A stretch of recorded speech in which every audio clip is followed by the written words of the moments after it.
Hey Bears, so today we're going to talk about the distributive property, kind of what that means.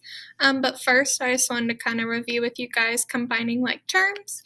So if we have the problem 2x plus 7 minus 5x plus 2.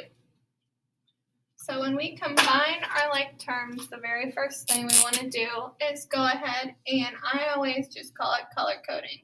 So I'm looking for everything with an integer and then an x in front of it. And for this 5, I'm going to include the symbol right before it. So it's telling us this is a -5. And I'm going to do the same thing, grab a new color, and do this with our integers. Apparently I haven't been in the room too long. My markers are dead. So we're going to put our plus 7 in purple and plus 2 in purple as well. So the very first thing we want to do is we want to go ahead and combine these like terms. So when I say like terms, I go ahead and look for everything in the color.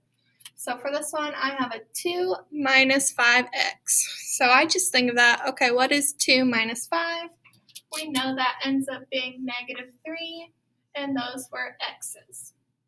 We're going to do the same thing with our purple integers. So I have a 7 plus 2. Both are positive, so we know 7 plus 2 gave us a value of 9. So that's kind of where I left you off. And now we're going to talk about the distributive property. So for the distributive property, if you guys have ever seen like the meme or just even if she does it in person, I always think of this like Oprah. So it's like, when she says, you get a car, everyone gets a car. The distributive property means that everyone gets the same thing. So all this means is we have this 7 outside of a parentheses. The distributive property is telling us that this gets multiplied by 7. As well as the 2 gets multiplied by 7. So when we distribute that 7, we're multiplying. So 7 times x gives us a 7x. 7 times positive 2 gives us a value of 14.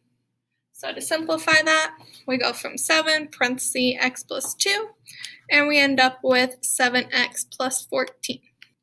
So there are a lot of different ways that this can be represented. In this case, we still just have an 8. Yes, our 8 is in parentheses, but it's just by itself.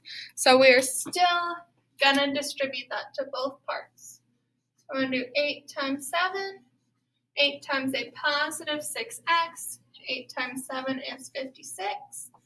8 times 6 is 48x. So we can't leave our variables behind. We got to take them with us. And again, we're just distributing this 8 to both parts in that parentheses. So several times in this clip, I've kind of said, distribute it to both parts.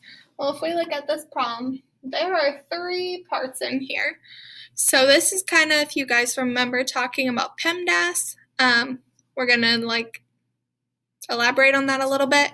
We're actually going to call it GEMDAS, so groups, because we're really going to deal with parentheses, brackets, all different things that involve groups. So the first thing we need to do before we can distribute is we want to combine our like terms. So here, we're going to bring our 7 down.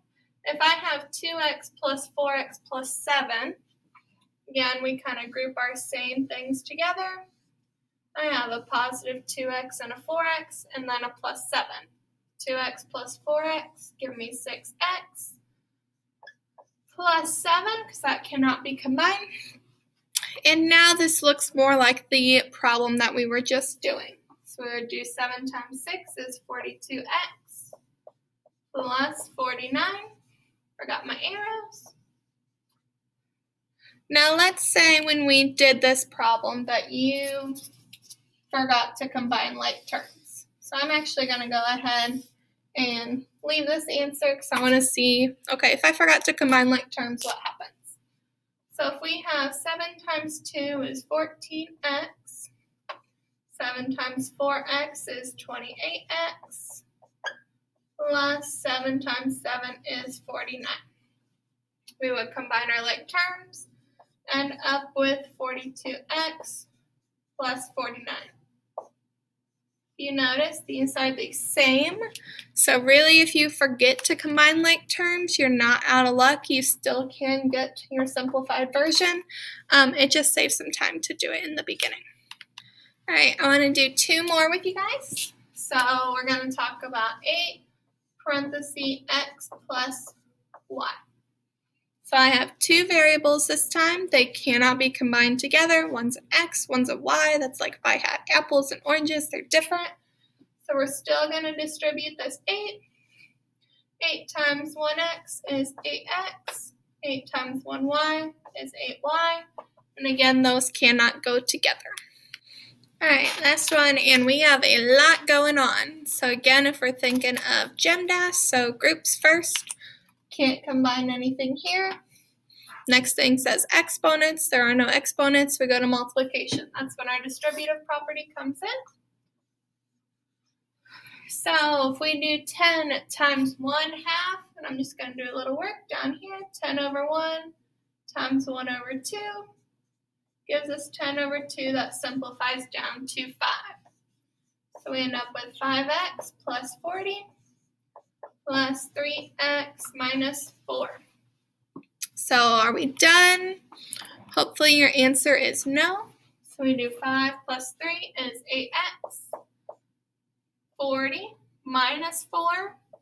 So remember to keep your units the same. We're subtracting 4 from 40. We end up with 36. Just remember when you're distributing, it's multiplying to every single part inside of those parentheses.